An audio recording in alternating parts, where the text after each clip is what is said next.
تاریخ کا جو ہے وہ فلسفے کا محکمہ نہیں پڑھایا جا رہا ہے، نہیں سکھایا جا رہا ہے. یہ مشکلات تو علم کے حوالے سے، صحت کے حوالے سے، ماحول کے حوالے سے، آئین کے حوالے سے، آئین ساز ادارے کے حوالے سے مسائل ہی مسائل ہیں جو کہ ان گنت ہیں. اچھا بابا جان، ظاہر سی بات ہے یہ مسائل جب آپ سنتے ہیں اور سننے میں ہمیں اتنے تکلیف دہ لگ رہے ہیں تو مقامی لوگ اس سے جب گزر رہے ہیں اور وہاں پر جو صورتحال ہے، لیکن میں چاہوں گی کہ آپ میرے دوستوں کو، کیونکہ آپ کے ساتھ تو ایک تفصیلی گفتگو مجھے لگتا ہے ایک پوڈ کاسٹ کی شکل میں ضرور کرنی چاہیے، جہاں پر ہم بیٹھ کے ان مسائل کو، ایک ایک مسائل کو اٹھائیں اور اس پہ ہم بات کریں.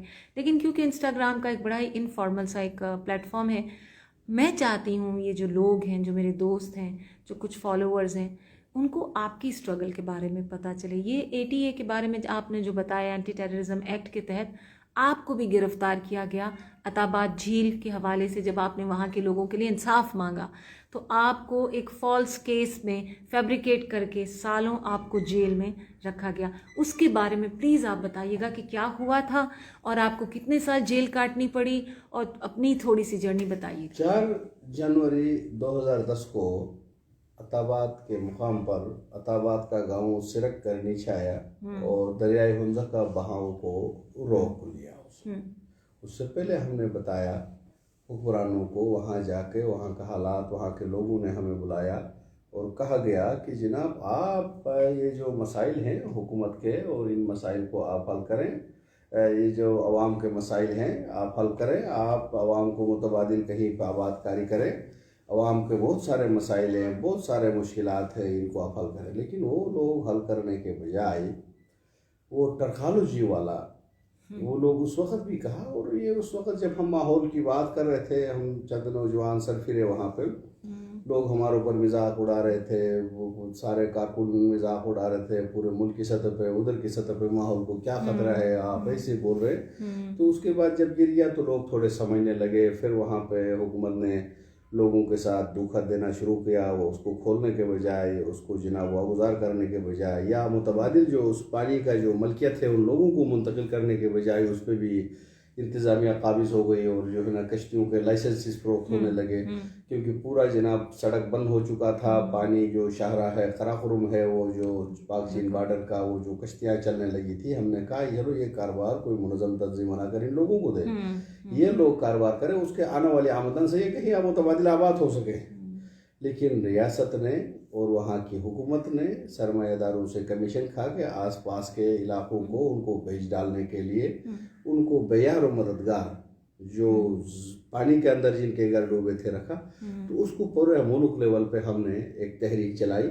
اس تحریک کے لیے ہم کراچی آئے، ہم حیدرآباد گئے، سندھ یہ جو فیصل آباد گئے، ہم اسلام آباد میں کانفرنس کی، لاہور میں کہ ہم نے ریلیاں کی، لوگوں کو بتایا کہ یہ مسئلہ ہے، مسئلہ سمجھائے. تو وہاں TCG گاڑیاں لے کے میڈیا وہاں پہنچ گئی، اس سے بہت ناراض ہو گئی حکومت. تو پھر آ کے انہوں نے 11 اگست 2011 کو وہاں کے جو چند لوگ تھے ان کے لیے حکومت نے تھوڑے بہت اعلانات کیے تھے. اس میں سے وہ جو چیک حکومت نے دیا تھا، جب کہ غریب کوئی چیک دیتا تو 6 مہینے جیل ہے. جب حکومت نے خود چیکس دیے تھے، وہ چیک کسی اور بینک میں رکھے تھے، پیسے اور بینک کے چیک دیے تھے لوگوں کو چکرا کر. تو اس میں کیونکہ بینکوں کے ساتھ ان کا لین دین ہوتا ہے، بینکوں کی جو آپ کے خفیہ جو بجٹ ہے اس سے ان کو کچھ بھی تحائف ملتے ہیں. تو اس طرح انہوں نے کیا یوں کہ جناب وہ جو متاثرین ہے انہوں نے احتجاج کیا، دھرنا دیا. 35 گھروں نے، 35 گھروں کو 1 روپے نہیں ملا. تو ہم وہاں سے دور رکھپوشی پوائنٹ پہ کوئی جلسے میں تھے، عوامی اجتماع پہ، میں تو اکابرین کے ساتھ سٹیج پہ تھا. علی آباد میں پولیس نے ڈائریکٹ جا کے ان متاثرین کے اوپر فائرنگ کی، 5 زخم کیے اور 2 باپ بیٹے کو شہید کیا. اس پہ لوگ اٹھے اور لوگوں کا احتجاج ہوا، اور اس میں چند ایک سرکاری جو پبلک پراپرٹیز ہیں وہ ڈیمیج ہو گئی، برن ہو گئی لوگوں. تو اس کے بعد اس کی سارے کا مقدمہ میرے اوپر ڈالا انہوں نے، مقدمہ نہیں مقدمات.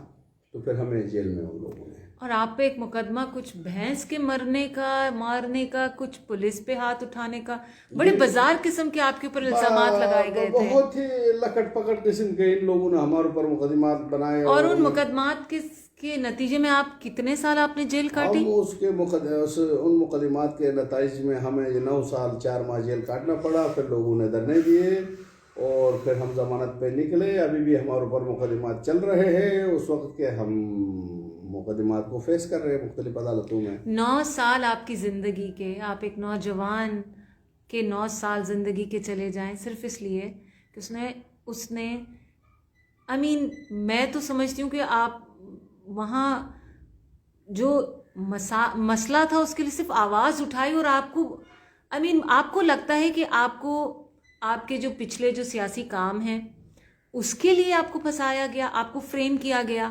کیونکہ جیسے آپ نے پہلے کہا کہ اس علاقے میں جو بھی ایکٹیوسٹ وغیرہ آتے ہیں ان کو اسی طرح سے وہ اٹھاتے ہیں، پھنساتے ہیں اور ان کی آواز کو بند کرواتے ہیں. آپ کا ایک وہاں پر ایک بڑا کام ہے ریاست کے خلاف، ریاست کی پالیسیوں کے خلاف، پرائیویٹائزیشن کے خلاف. کیا آپ کو لگتا ہے کہ کیا اس کی سزا آپ کو دی گئی، اس کے لیے آپ کو فریم کیا گیا اس کیس کے اندر؟ اس میں یہ لوگ سمجھتے ہیں کہ سوال اٹھانے والے لوگ نہیں ہوں، بولنے والے لوگ نہیں ہوں، سچ سننے والے لوگ نہیں ہوں، اور اس کے ساتھ ملک کے دیگر مظلوم طبقات اقوام کے ساتھ ملنے والے لوگ نہیں. سو یہ جرم ہم کر رہے تھے، باقی کوئی جرم نہیں تھا. ہم ملک کے دیگر طبقات کے